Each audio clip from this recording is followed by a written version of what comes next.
Екінші слайдтан 8-ші слайдқа дейін не дауыстады тап деген тапсырмалар берілген.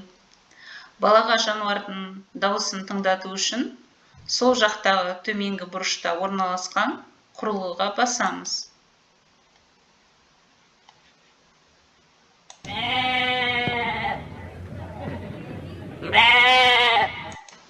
Мысалы, бала жауабын дұрыс таппаған жағдайда жылқыны көрсетсе, жылқы тербеледі.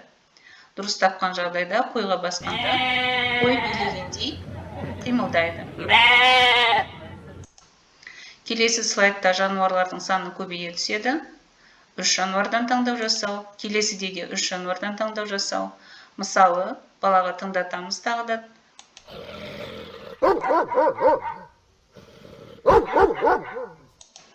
Бала дұрыс таппаған жағдайда, мысалы, мысыққа басса, дұрыс емес.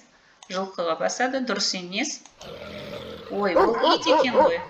Сол сәтте ит секіре бастайды. Келесі слайдта 4 жануардан таңдау жасау. Келесіде 6 жануардан таңдау жасау. Кәне тыңдап көрелік. Бұл ненің дауысы екен?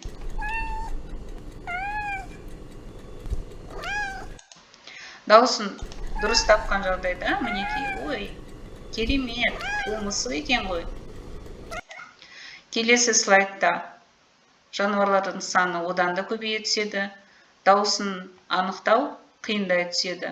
Кәне тыңдап көрелікші, бұл не екен?